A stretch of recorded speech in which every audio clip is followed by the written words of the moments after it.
कभी घर के खाली बरामदे में, कभी दीवारों पे लगी तस्वीरों में। सदियां बीत गई तेरे इंतजार में, तू खो गई है न जाने किस अंधकार में।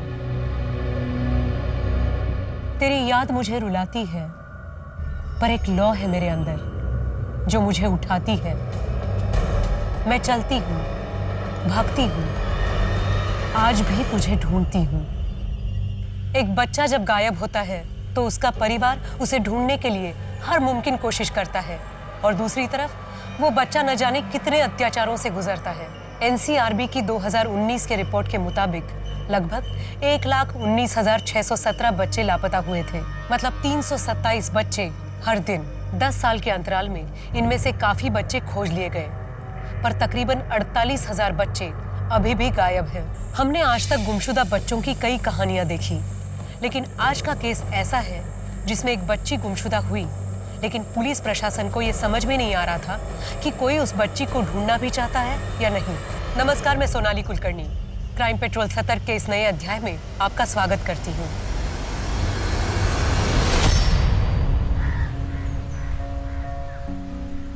पर मम्मी मुझे नहीं जाना है, और कल तो खुशी का बर्थडे भी है ना, उसने मुझे बुलाया है। दिव्या, सिर्फ एक ही हफ्ते की बात है, तुम खुशी को सॉरी बोल दे। लेकिन मम्मा दिव्या, जाना ये ले बेटा, तेरे लिए नई फ्रॉक। नहीं फ्रॉक? लेकिन पापा, इतना खर्चा करने की क्या जरूरत थी? और अभी तो पुरानी वाली है ना मेरे पास। अरे पुरानी वाली तू छोड़, उसको पहन के तो बिल्कुल राजकुमारी लगेगी, कोई बोल ही नहीं पाएगा तुझे किसी चीज की कमी है। मैं कह रही हूँ ना, मुझे किसी भी चीज की कमी नहीं है। हो गया तुम दोनों का? अब जाओ, बैग भी पैक हो गया।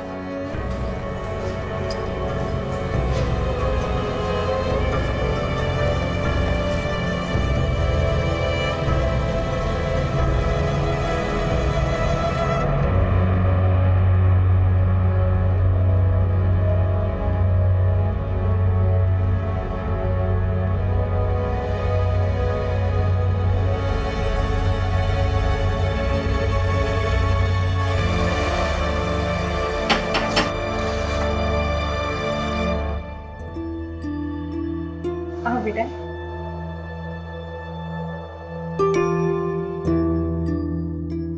अगले मंगलवार को मैं दिव्या को ले आऊंगी। दिव्या, मेरा टाइम पे खाना खाना और टीवी कम देखना। ठीक है। ठीक है? बाय।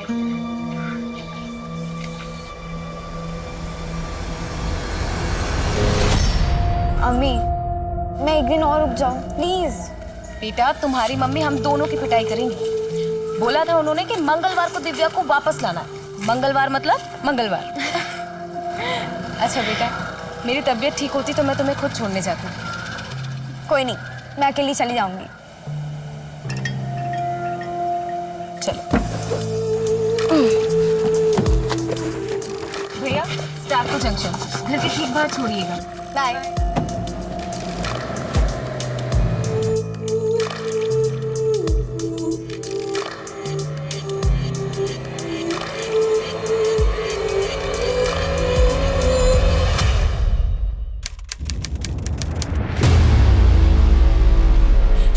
फरजाना, वो मेरी दिव्या को अकेला छोड़ ही नहीं सकती। उसने मेरी दिव्या को कहीं छिपा के रखा है। शांत हो जाइए, पहले मुझे सब कुछ ठीक से बताइए क्या हुआ। साहब, मैं बोलता हूँ आपको, हमारी बेटी है दिव्या, वो फरजाना के घर पे गई थी और आज वापस लौटने वाली थी, पर अभी तक पहुंची नहीं है साहब। क्या उम्र होगी उसकी? मेरी बेटी सिर्फ 13 साल की। ये फरजाना क्या लगती है आपकी? आप इतने सवाल क्यों पूछ रहे हैं? उस फरजाना को उठाइए और जेल में डाल दीजिए, तब बताएगी कि उसने मेरी बेटी दिव्या को कहाँ छिपा के रखा है। देखिए मैडम, हम ऐसे ही किसी को उठाकर जेल में नहीं डाल सकते, हमें अपने तरीके से काम करने दीजिए। आपकी बेटी दिव्या फरजाना के घर क्यों गई थी? सर, मेरी तबीयत ठीक नहीं थी, इसलिए मैं दिव्या को छोड़ने नहीं गई थी। ये प्रणय और सुनीता झूठ बोल रहे हैं, उन्होंने ही मेरी दिव्या को गायब किया। लेकिन क्यों? ये सवाल मुझे और मेरी टीम को हर वक्त परेशान कर रहा था। इस केस को सुलझाना उतना आसान नहीं था जितना दिख रहा था। इस केस ने हमारे सोचने समझने के तरीके को ही बदल दिया। इस केस की शुरुआत से ही हमारे जहन में एक सवाल था कि आखिर उस दिन हुआ क्या था, कौन सच की चादर ओढ़ के हमसे झूठ बोल रहा था। यह हमारे सबसे मुश्किल केसेस में से एक था। सच को साबित करना तो दूर की बात थी, सच को समझने के लिए भी हमारे पास एक भी सबूत नहीं था।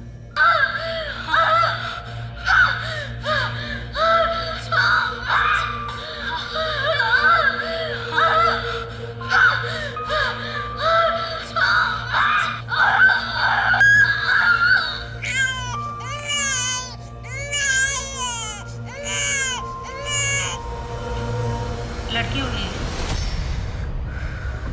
नहीं देखना है मुझे, लेकर जाइए इसे।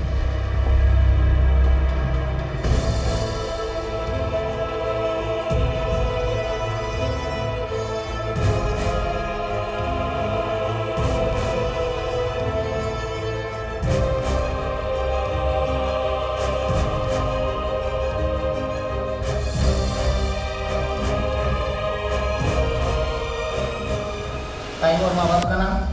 12:28। माँ का नाम फरजाना और बाप का पता नहीं है, क्लोज्ड अडॉप्शन होगा। अरे पर माँ ने कुछ तो नाम दिया होगा। अरे शक्ल तक तो देखी नहीं। तू ऐसा कर, दिव्या लिख दे और ये पायल उसके पास रख दे, उसकी माँ का है। ये पायल तो बहुत बड़ा है। हाँ तो बड़ी होगी तो पहनेगी ना, तुझे क्या करने का है? तू उसके पेपर्स के साथ रख दे बस।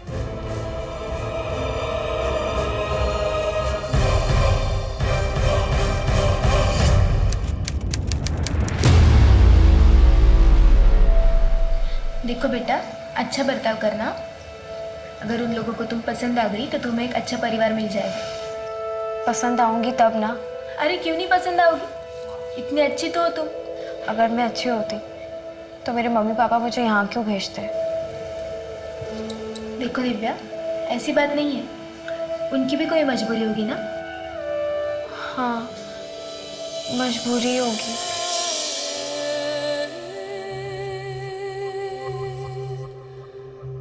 अच्छे से रहना और बीच बीच में मिलने भी आना। बाय।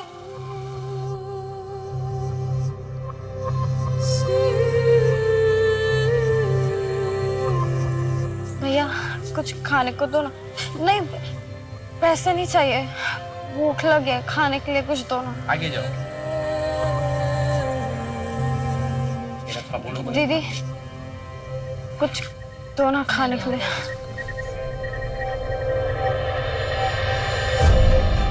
पैसा नहीं लेगी, खाना खाएगी तू? मैं खिलाता ना तुझे खाना। चल।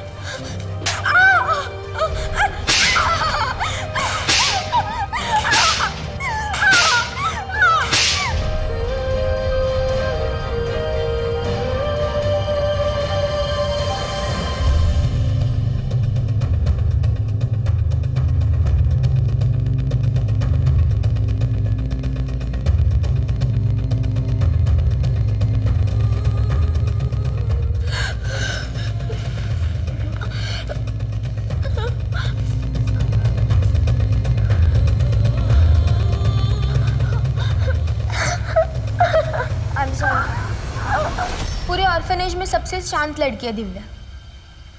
एक एनजीओ के साथ मिलकर हम ही ने रेस्क्यू करवाया था। कहाँ से? एक बेगिंग रैकेट था। फेक अडॉप्शन में ट्रैफिक हो गई थी तो मैडम उसके साथ? फॉर्चुनेटली नहीं, उसको मारा पीटा जाता था, भूखा रखा जाता था। लेकिन पूरे 1 साल में उसके साथ एग्जैक्टली क्या क्या हुआ ये अभी तक दिव्या ने हमें नहीं बताया। लेकिन मैडम वो हमारे साथ घुल मिल तो जाएगी ना? प्यार हर जख्म भर देता है। अगर आप दिव्या को अडॉप्ट करते हो तो आपको कुछ काउंसलिंग सेशंस के लिए हमारे पास आना होगा। हमने रूल्स थोड़े से स्ट्रिक्ट कर दिए हैं, तो हमारे यहाँ से आपके घर रेगुलर विजिट्स होंगे।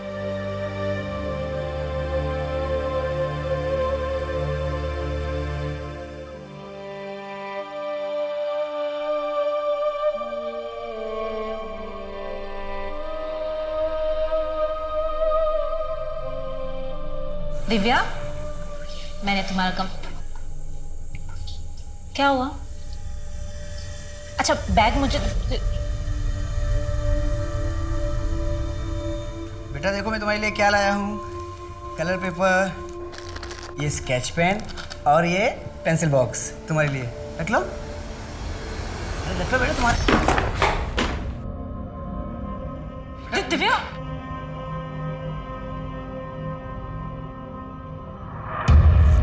पण प्रणय, अडॉप्ट करण्याची काय गरज आहे? अरे शुभम है ना, इसको तो अपना ही बेटा समझ। पर भाऊ, शुभम तो है ही। एक बच्चा और रहेगा घर में तो सुनीता का भी मन लगा रहेगा। कुछ भी कर, पर एक बात का ध्यान रख, मैं मेरे बेटे का हक किसी और को मारने नहीं दूंगा। हाँ ठीक है, अगर वो तेरा खून होता तो मेरे को कोई फर्क नहीं पड़ता, पर अपनी खानदानी प्रॉपर्टी में मैं किसी और को हिस्सा लेने नहीं दूंगा। ऐसे लोग क्रिमिनल बनते हैं, और ये तो पता नहीं किसका गंदा खून है। ओ भाऊ, सब बोलू नको। हाँ, मैं आपकी इज्जत करता हूँ इसलिए बताने आया था, परमिशन लेने नहीं आया था आपसे। चल सुनीता, निकतो भी। एक मिनट प्रणव, भाव क्रिमिनल गंदी परवरिश से बनता है और मैं अपने बच्चे की परवरिश आपकी तरह बिल्कुल नहीं करूंगी। चलो प्रणव। मन तो बेटे का था, पर कोई नहीं, बेटी सही। अच्छा हो हमने बेटी अडॉप्ट की, अब राजीव भाव को कोई दिक्कत नहीं होगी। अरे तुम उनकी बात पे इतना गौर मत किया, उनकी बात का कोई सर पैर नहीं होता। इसलिए बताओ, दीदी तुम्हारे साथ कुछ फ्री हुई? अभी तो नहीं, थोड़ा वक्त तो लगेगा ना उसको। दीदी के अच्छे से स्कूल में एडमिशन करवा दो, अपनी उम्र के बच्चों के साथ मिलेगी तो जल्दी खुलेगी। अच्छा प्रणय, उसका एडमिशन इंग्लिश मीडियम स्कूल में करवा दे, जहाँ पे वो पाटिल भाई है ना, उनकी बेटी जाती है खुशी, वहां पर। हाँ ठीक है, करवा देंगे। काय सगळे सांग मला, काय सगळे? पिछले 8 महीने से कंपनी में एक भी डील नहीं हुई, फोकट की पगार ले रहा है तू। भाऊ गाली मत दीजिए, मैं कोशिश तो कर रहा हूँ ना। कोशिश कर रहा है बरोबर, पर अपने लिए कोशिश कर रहा है तू। कंपनी के नाम पर जो डील आती है तू अपने नाम पे लेता है, तेरे नाम तो FIR करना चाहिए मुझे। हाँ वो मेरा अलग से काम है, मेरे अपने कॉन्ट्रैक्ट्स हैं। मैंने तेरे को इधर बैठाया, नौकरी पे रखा, तेरे को ट्रेनिंग दी, अभी मेरे को गणित सिखा रहा है तू। गप बस, अभी अपना सामान पैक करो, निकल इधर से।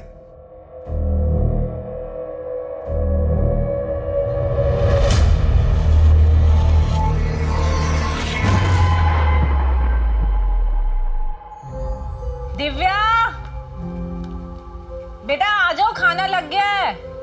हाँ 10 मिनट के लास्ट समय कंप्लीट कर लेती हूँ। दिव्या ये लो, तुम्हारे लिए नया बैग है और इसमें बैग, थैंक यू। आपको पता है स्कूल में क्या हुआ? रश्मि ने ना मेरा बेटा इसको अंदर ले जाके रखो, आराम से बैठ के बात करते हैं, है ना? ठीक है। अच्छा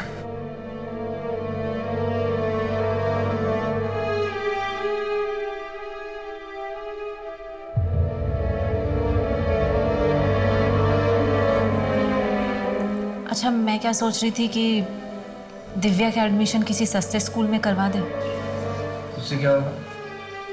एडमिशन की फीस भी कम होगी और खर्चा भी कम होगा।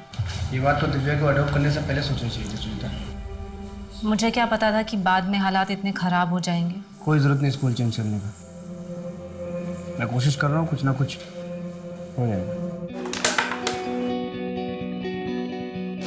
और मैं देखते जी। आप सुनीता मात्रे हैं? हाँ जी बोलिए। दिव्या है क्या? आप कौन? मैं दिव्या की अम्मी।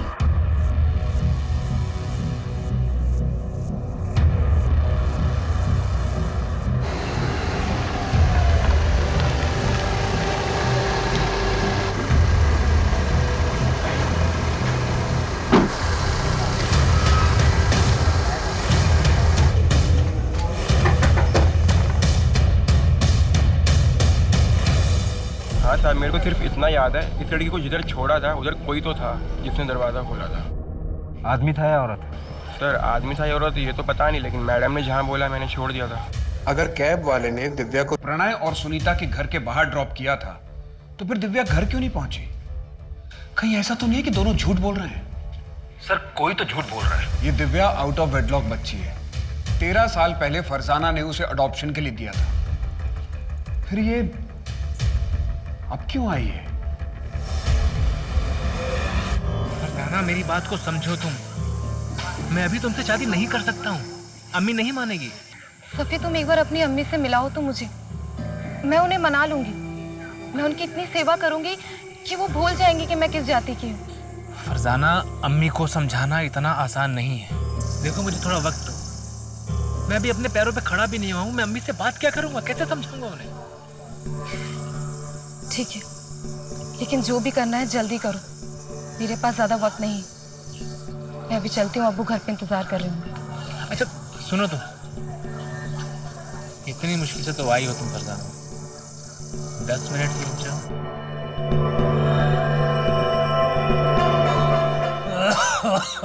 अब्बा, मैं आपके लिए दवाइयाँ ले आई हूँ।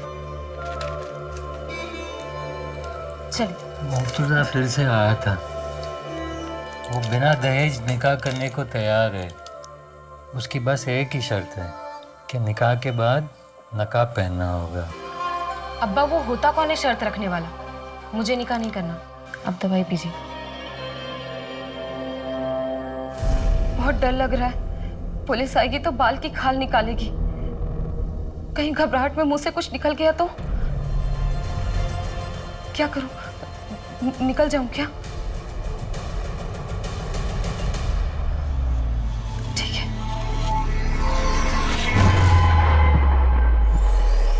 दिव्या कहाँ थी? उस दिन उसके साथ क्या हुआ था? ये केस पुलिस के लिए बहुत मुश्किल साबित हुआ। न सिर्फ इसलिए कि उनके पास कोई ठोस सबूत नहीं था, बल्कि इसलिए भी कि इस कथा के मुख्य पात्र ही ईमानदार नहीं थे।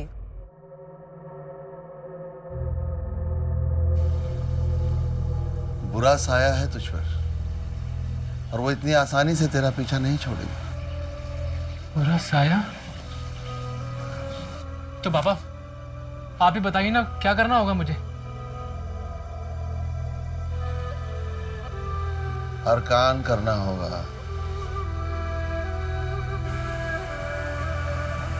35 दिनों तक इसका सेवन कर, तेरी सारी बलाएं फना हो जाएंगी। हमारी कैब वाले से बात हुई, उसका कहना है कि उसने दिव्या को आपके घर के बाहर ही छोड़ा था। हो ही नहीं सकता। मैं तो सारा दिन घर पे थी, दिव्या का इंतजार कर रही थी। आप दोनों को किसी पर शक है? नहीं, हमें किसी पर शक नहीं है। और दिव्या को गायब करके किसी को क्या मिलेगा? सर, मैं बोल रही हूँ वो फरजाना ही है। उसने ही मेरी बेटी दिव्या को कहीं छिपा के रखा है। अगर फरजाना ने ऐसा किया भी होता तो वो खुद क्यों नहीं गायब हो गई? ताकि साहब उस पर किसी को शक ना हो। और देखिए ना, हो भी वैसा ही रहा। आपको उस पर नहीं, हम पे शक हो रहा है। साहब हम झूठ क्यों बोलेंगे? वो तो हम पता कर लेंगे कौन और क्यों झूठ बोल रहा है।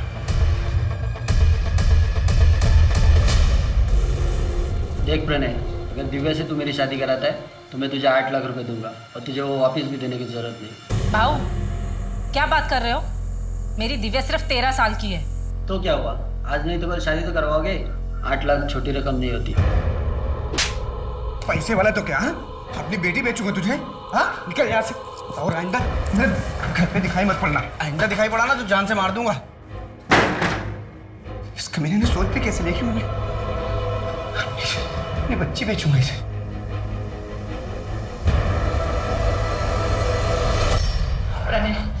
प्रणय, मुझे मेरी दिव्या चाहिए। हम ऐसा करते हैं, हम फरजाना के घर जाते हैं, उससे बैठकर बात करते हैं, जो भी प्रॉब्लम है ना उसको सुलझाते हैं, लेकिन मुझे मेरी दिव्या चाहिए। दिव्या चाहिए मुझे मेरी।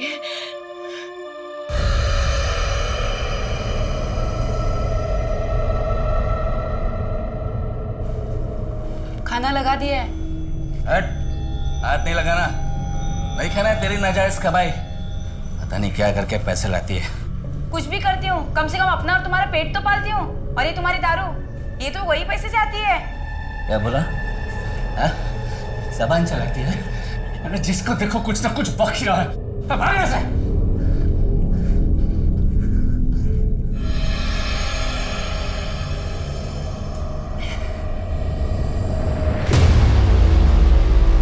सुनीता, पड़ोसी बोले फरजाना कल रात में निकल के बैग लेके।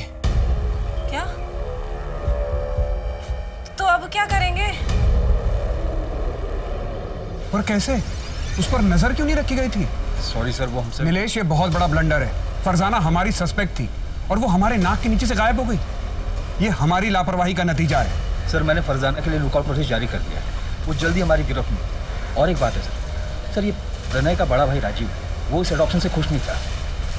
तो क्या राजीव दिव्या को गायब करवा सकता है? हो सकता है सर, या ये भी हो सकता है कि दिव्या के साथ अब तक बहुत कुछ कर दिया गया है।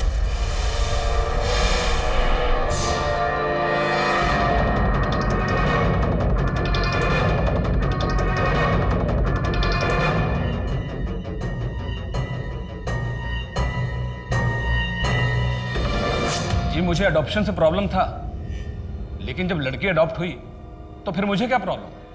सुनीता और प्रणय का जो कुछ भी है वो रखे वो। अब उनके पास पहले कुछ नहीं है तो वो जाने। मतलब प्रणय का बिजनेस काफ़ी डाउन हुआ है और मुझे पूरा यकीन है सर, अब प्रणय भी पछता रहा होगा उस दिव्या को अडॉप्ट करके। और सर रही मेरी बात, मुझे उस दिव्या से क्या प्रॉब्लम होगा? मेरे बेटे को हमारी जायदाद में से उसका हक मिल जाएगा और मुझे क्या चाहिए? 19 नवंबर को तुम कहाँ थे? मैं मेरे घर पे ही था, मेरा बेटा भी था। आप चाहे तो हमारे पड़ोसियों से पूछ सकते हैं, किसी ने तो देखा ही होगा। क्या तुम्हें लगता है कि प्रणय कुछ कर सकता है? सर प्रणय मेरा छोटा भाई है, मुझे नहीं लगता कि वो दिव्या के साथ ऐसा कुछ भी करेगा। लेकिन हाँ, वो जो उसकी माँ है ना, वो ज़रूर कुछ कर सकती है। तुम्हें इस बात से कोई प्रॉब्लम नहीं थी कि दिव्या की माँ दूसरे धर्म की थी? नहीं सर, मुझे क्या लेना देना, अब ये तो सुनीता और प्रणय ही जाने।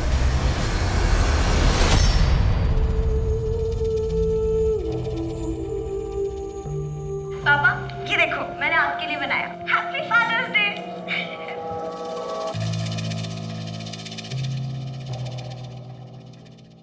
कैलाश भाऊ, पैसों की जरूरत थी, थोड़ा कैश मिल सकता है क्या?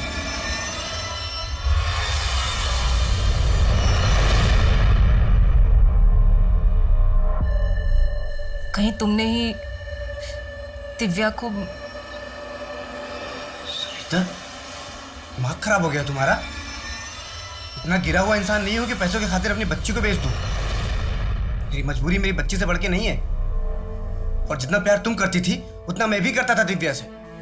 करता था मतलब? मेरी दिव्या भी जिंदा है।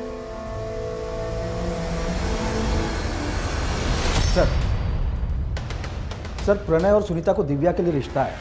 कैलाश वागले नाम का एक आदमी है, यहाँ गोवा में 3 रिजॉर्ट है उसके, और 8 लाख रुपए में बात भी तय हुई। पहले तो प्रणय ने उसे धक्का मार कर निकाल दिया, लेकिन अपने खबरी जग्गू ने पता किया ये प्रणय दोबारा कैलाश से मिला था, शायद डील कर रही।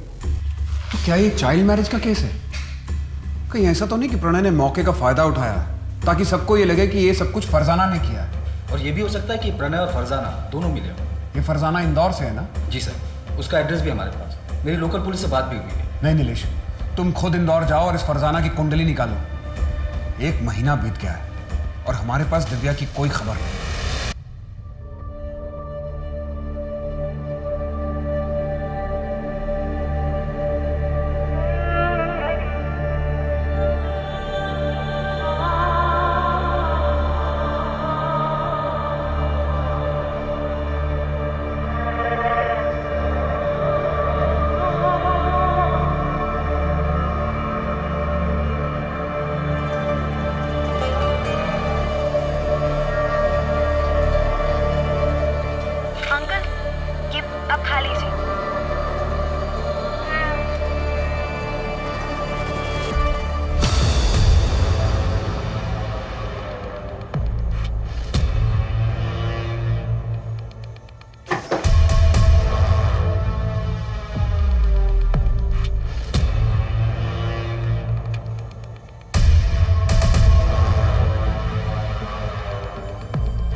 कब तक यहाँ मैं ऐसे रहूंगी?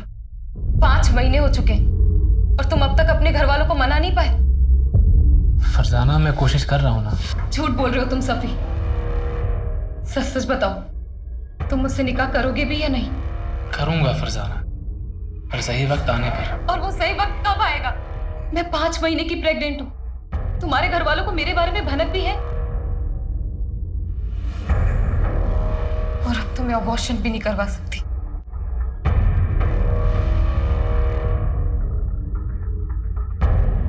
और कब तक यहाँ रहना होगा?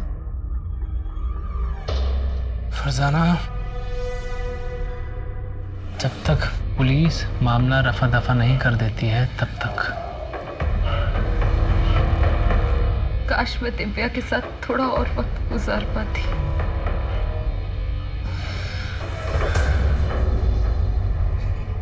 सर, फरजाना ने यहाँ गोवा के मृणाल नर्सिंग होम में दिव्या को जन्म दिया और उसी दिन अडॉप्शन के लिए भी दे दिया था। जब फरजाना को बच्ची चाहिए ही नहीं थी तो फिर वो वापस आई क्यों?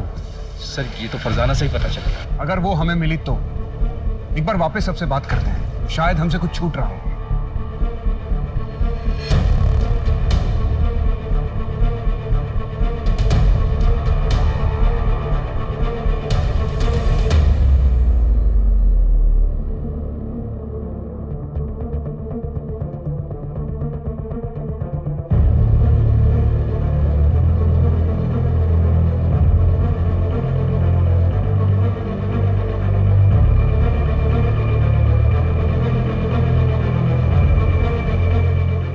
कहीं कुछ नहीं मिला। ऐसा कैसे कि कोई एविडेंस किसी के खिलाफ नहीं जो हमें उस बच्ची तक पहुंचा सके? सर, अब तक तो पता नहीं दिव्या को कहां से कहां ले जाया गया होगा। पता नहीं अब तक ये बच्ची जिंदा होगी भी या नहीं।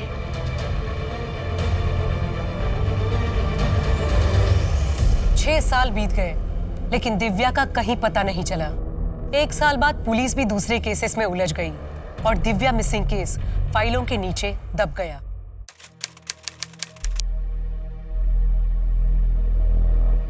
तुम अभी तक तैयार नहीं हुए? ये भगवान, ये नाश्ता करो। तुम्हारा रोज का नाटक है, ट्यूशन के लिए भी लेट हो जाते हो। मुझे कोई बात नहीं, मैं ड्रॉप कर दूंगा। हाँ, तुम्हारे इसी लाड प्यार ने ना इसको बिगाड़ के रख दिया। दूध भी पियो। मेरा राजकुमार है ये। तू खा बेटा, आराम से खा। डैडी तुझे ड्रॉप करेंगे यार। दूध भी पियो। आज की सबसे बड़ी खबर, सुप्रीम कोर्ट का फैसला। अब बेटियां भी होंगी अपने पिता की संपत्ति में बराबर की हकदार। इंडिया के हिस्ट्री में एक लैंडमार्क जजमेंट। अब बेटियां भी होंगी अपने पिता की संपत्ति में बराबर की हकदार। मैं मेरे बेटे का हक किसी और को मारने नहीं दूंगा। हाँ ठीक है, अगर वो तेरा खून होता तो मेरे को कोई फर्क नहीं पड़ता। अच्छा हो हमने बेटी अडॉप्ट की। अब राजीव भाव को कोई दिक्कत नहीं होगी।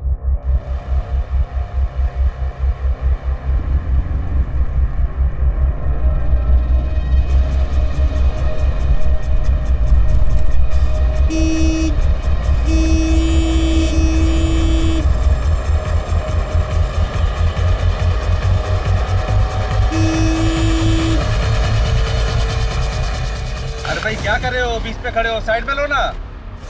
भाऊ गाड़ी बंद पड़ गई है भाऊ। अरे गाड़ी खराब हो गई है तो साइड में लो ना, बीच में कहाँ खड़े हो? मेरी बात सुनो ना भाऊ, बात सुनो ना।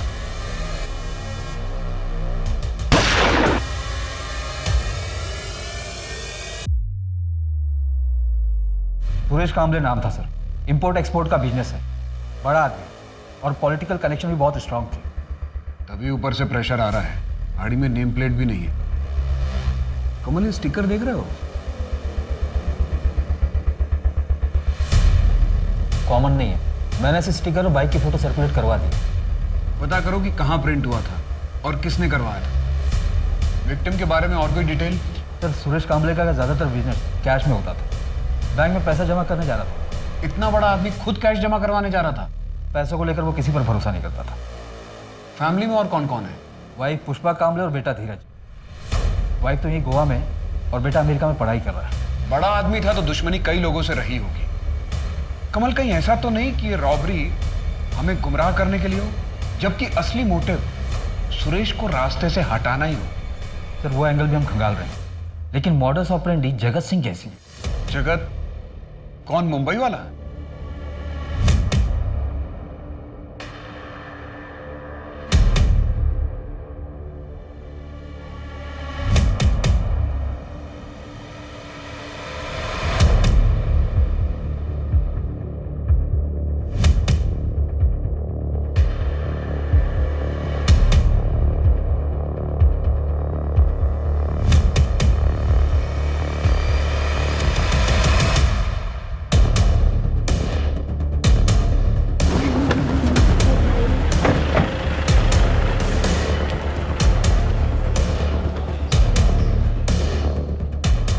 तो सही मिली।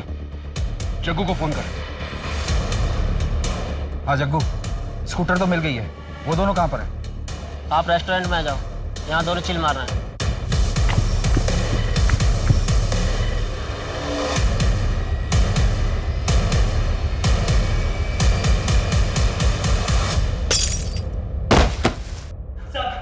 खड़ा हो। खड़ा हो। अपना मुंह खोल और बता किसके कहने पे मारा सुरेश कामले को। बोल। नहीं जानता मैं किसी सुरेश कामले को। नहीं जानता? अच्छा, अब तुम दोनों को कोई नहीं जानेगा। कमल, इन दोनों की ऐसी हालत करो कि इन दोनों को कोई पहचान न सके। मैं बताता है साहब, मैं बोले मुझे मत मारो साहब, मैं बोलता है साहब। गोवा के बंदे नहीं दी थी सुपारी। कौन? कहाँ मिलेगा? वहीं पे जहाँ से हमें उठाया था सर।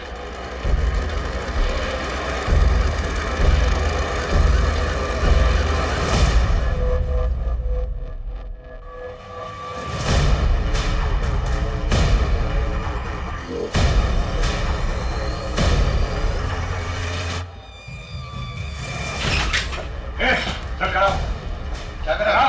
खड़ा हो। क्या कर रहा? अरे खड़ा। कहाँ ले जा रहे? बात सुनिए, पूरे घर को चेक करो। कहाँ ले जा रहे? क्या कर रहे हैं?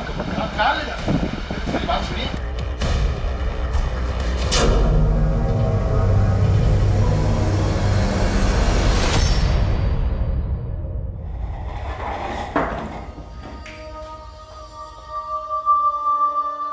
क्यों सुपारी दी थी सुरेश कामले की?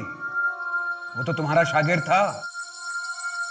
कर्म अच्छे कर, ऊपर वाले का यही फरमान है तेरे लिए।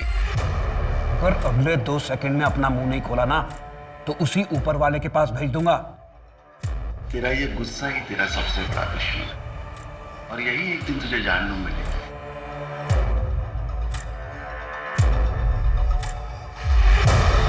उच्च रक्तचाप की समस्या है तुझे। मैं इंसान को देखकर ही उसकी बीमारी का पता लगा लेता हूँ। हमारे जबड़े में दर्द है। मैं भी इंसान को देख के उसकी समस्या बता देता हूं। बता, इतना कैश कहां से आया तेरे पास? बहुत सारे शागिर्द हैं मेरे, खुशी से भेंट चढ़ाते रहते। सर, ये चमत्कारी बाबा तो बहुत पहुंची हुई चीज है। रहता तो एक छोटी सी झोपड़ी में, पर यहाँ गोवा से लेकर इंदौर तक बड़ी बड़ी बिल्डिंगों में इन्वेस्टमेंट है इसका, और सब कैश में। एक काम करो, एक लिस्ट निकालो कि इस बाबा ने कहाँ कहाँ इन्वेस्ट किया है। सर, मैंने ऑलरेडी निकाला। ये देखिए सर, ज्यादातर हॉस्पिटल्स और नर्सिंग होम में इन्वेस्टमेंट किया है। कहीं ऐसा तो नहीं कि इस बाबा और सुरेश कामले के बीच में पार्टनरशिप हो? क्योंकि इसके अलावा तो और कोई मोटिव नजर नहीं आ रहा। सर, ऐसा तो अब तक कुछ सामने नहीं आया। और बाबा को जिस अड्डे से अरेस्ट किया गया था, वहाँ पे जो पैसे मिले थे वो सीरियल नंबर से, मतलब साफ है ये सारे पैसे किसी एक ही आदमी ने दिए। कहीं ऐसा तो नहीं कि बाबा को किसी और ने सुपारी दी और बाबा ने आगे सुपारी दे दी?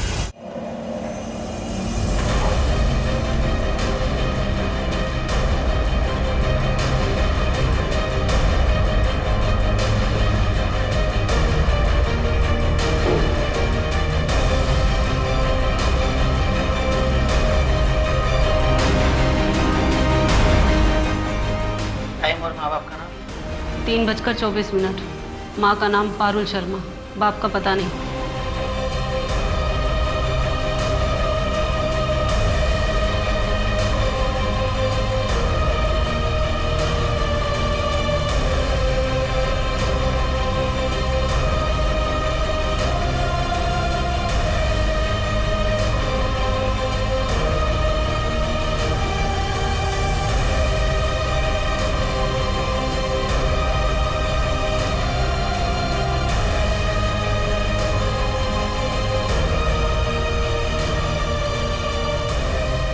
सर, फरजाना ने यहाँ गोवा के मृणाल नर्सिंग होम में दिव्या को जन्म दिया।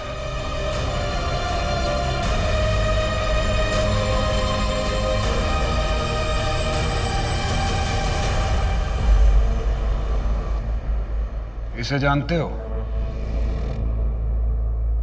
इसे जानते हो?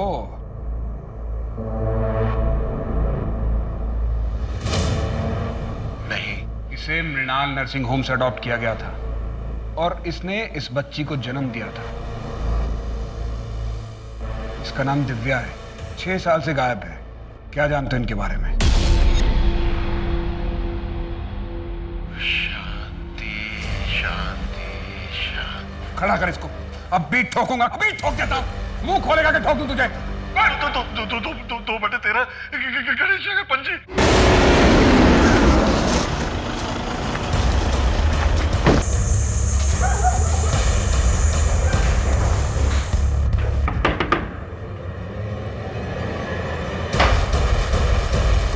खत्म हुआ चूहे बिल्ली का खेल।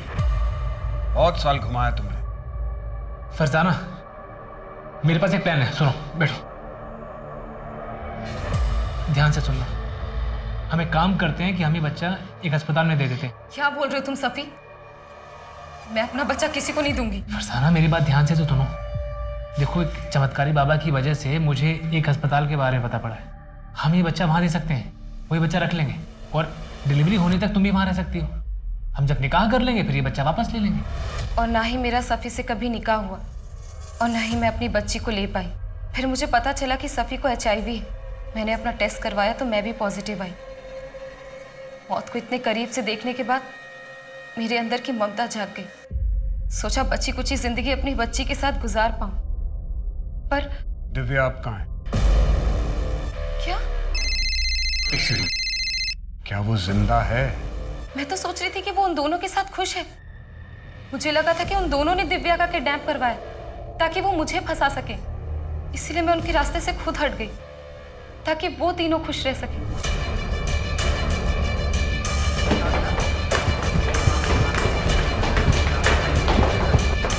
पूरे नर्सिंग होम को सर्च करो। अगर और फोर्स की जरूरत है तो और फोर्स मंगा लो। मुझे इस नर्सिंग होम का पूरा कच्चा चिट्ठा चाहिए। यहाँ कौन काम करता था, करता है, यहाँ पर किस किस की ईंट लगी है, सब। जी सर।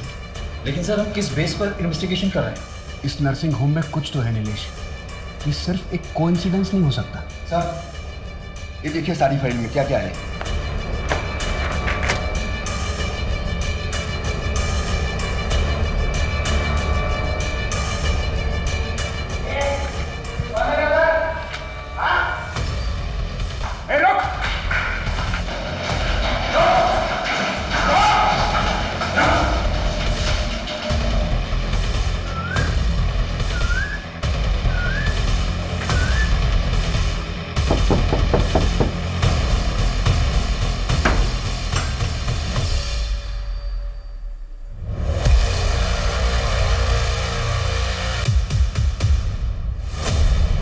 फरजाना, ये सब क्या है? पहले तू बता, बिल्ली की खाल में गीदड़, तेरा असली चेहरा क्या है? क्या बकवास कर रहे हैं आप? तुमने दिव्या को बचपन में अडॉप्शन के लिए नहीं, ट्रैफिक किया था। मृणाल नर्सिंग होम का वार्ड बॉय हमारी हिरासत में है। उसने अपना मुंह खोल दिया है। हमारे पास उन सारी लड़कियों की लिस्ट है जिसे तूने ट्रैफिक किया था। बोल, कहाँ है दिव्या? बोल। फरजाना, मुझे कैसे पता होगा? 6 साल पहले वो सुनीता के घर के बाहर से गायब हुई थी। ये दिव्या की अभी की रिपोर्ट है जो हमें मृणाल नर्सिंग होम से मिली है। ये अब बताएगा?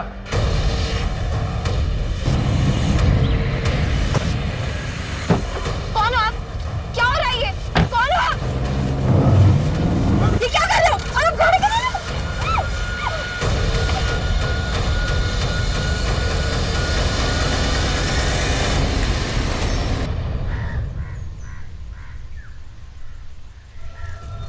मैडम, एकदम कौला माल है। लॉटरी लग जाएगी आप लोगों की।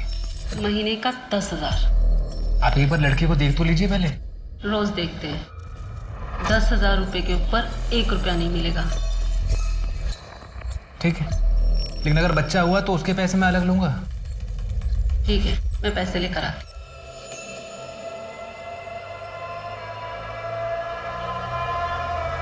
इसका नाम गौरी है। जाओ।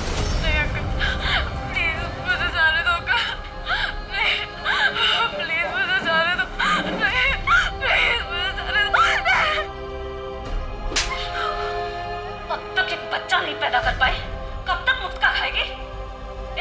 कुछ करो ना इसका। दिव्या मुझे कभी नहीं चाहिए थी, वो अनचाही बच्ची थी। मैं बस फरजाना के साथ रहना चाहता था, लेकिन फरजाना को दिव्या चाहिए थी।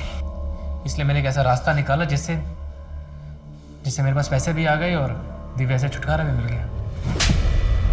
तो जैसा खुदगर्ज इंसान मैंने आज तक नहीं देखा, जिसने अपने फायदे के लिए अपनी बेटी को एक नहीं 2-2 बार दलदल में धकेला। उसे एक अच्छा घर मिल गया था ना, लेकिन तूने उससे वो भी छीन लिया। तुझ जैसे लोगों को तो बाप कहलाने का हक ही नहीं है। सर दिव्या मेरा खून जरूर थी, लेकिन मैं उसका बाप नहीं था। फरजाना बोल कहाँ है मेरी दिव्या, वरना चीर दूंगी तुझे। चाकू नीचे करो। मैं इसे नहीं छोड़ूंगी। बोल दिव्या कहाँ है? बोल। फरजाना सिर्फ यही है जो हमें दिव्या तक पहुंचा सकता है। अगर इसे कुछ हो गया तो शायद हम दिव्या तक कभी ना पहुंच सके। चाकू दे दो, छोड़ो इसको। सर मैं आपको लेके चलता हूँ जहाँ पर बच्ची को रखते हैं, लेके चलता हूँ। सर यहीं पर रखिए। कहाँ पे? दिव्या, दिव्या,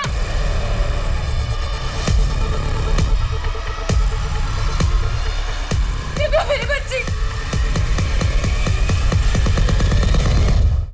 बोल मेरी दिव्या कहाँ है? बोल, मैं तेरे को जान से मार दूंगी वरना। बोल मेरी दिव्या कहाँ है? यही थी दिव्या, यही रखा था मैंने। सर मैं सच कह रहा हूँ। Divya.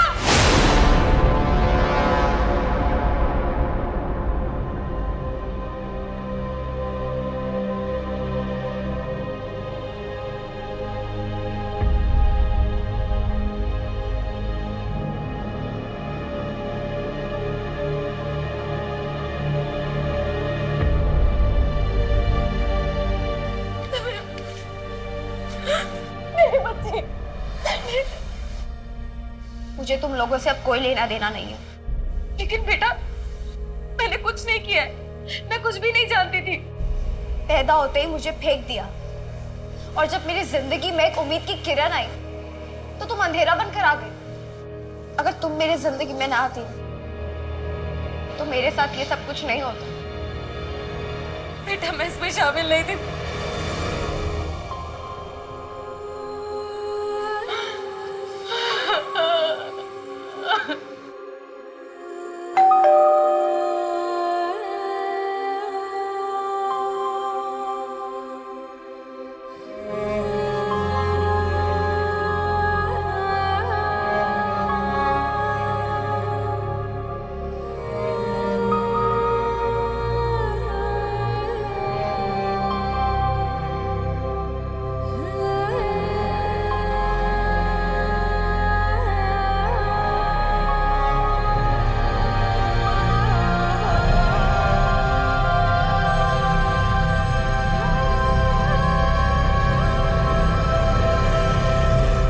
Sir Mrinal nursing home को सील कर दिया गया। पिछले 25 साल से गोरख धंधा वहाँ चल रहा था। कुछ औरतें अपनी मर्जी से आती थी, फरजाना जैसे, उन्हें स्मूथ कॉलम में रखा जाता था, और कुछ खरीदी जाती थी दिव्या के जैसे, उन्हें डिफिकल्ट कॉलम में रखा जाता है। फिर उन्हें प्रेग्नेंट करके उनके बच्चों को बेच दिया जाता है। बाबा ने अपना मुंह खोला कि सुरेश कामले की सुपारी किसने दी थी। आपने जब से उसका सत्य से परिचय करवाया और ऊपर जाने का मार्ग खोला, तब से वो तोते की तरह बोल रहा है। उसने बताया कि सुरेश की सुपारी उसके बेटे धीरज ने दी थी अमेरिका से। सर मैंने अमेरिकन एम्बेसी में बात की और प्रत्यार्पण के लिए भी रिक्वेस्ट डाली। नीलेश, इस दुनिया में कैसे कैसे लोग हैं। एक बेटी बिना माँ बाप के इस दुनिया में कितना कुछ झेलती है, और एक बेटा जिसे उसके बाप ने दुनिया के सारे सुख चैन दिए, वो अपने बाप की हत्या करवा देता है। सर आप दिव्या को कभी भूले ही नहीं थे ना? कभी नहीं। कुछ केसेस एक दरार छोड़ जाते हैं, ये भी उनमें से ही एक था। वैसे दिव्या की काउंसलिंग शुरू हो गई है। होपफुली उसे वैसी जिंदगी मिलेगी जैसी वो डिजर्व करती है। शफीक खुदगर्जी में इतना अंधा हो गया था कि उसने अपनी ही बेटी का सौदा 2 बार कर दिया, क्योंकि उसके लिए वो अनचाही थी। लेकिन इस सब में दिव्या की क्या गलती थी? इस केस को सुलझाने के बाद पुलिस ने 128 औरतों और बच्चों को उस ट्रैफिकिंग रैकेट से बचाया जो अलग अलग शहरों में चलाया जा रहा था। इस केस में 6 साल होने के बावजूद पुलिस दिव्या को नहीं भूली थी, और अंत में पुलिस ने दिव्या को इस दलदल से निकाल दिया जहां उसके अपनों ने उसे धकेला था। आज दिव्या सुनीता, प्रणय और अपने छोटे भाई के साथ रह रही है। हम आशा करते हैं कि दिव्या जल्द इस सदमे से उभरे और एक खुशहाल जिंदगी जिए। अब मैं सोनाली कुलकर्णी आपसे विदा लेती हूँ। फिर मिलेंगे एक ऐसे ही चौंका देने वाले केस के साथ क्राइम पेट्रोल सतर्क, जस्टिस रीलोडेड में। तब तक अपना और अपने परिवार का ख्याल रखिए। आप जानते हैं कि हम सब एक मुश्किल दौर से गुजर रहे हैं। कृपया मास्क पहने, समय समय पर हाथ धोते रहें और उचित दूरी बनाए रखें। देखते रहिए क्राइम पेट्रोल सतर्क। जय हिंद।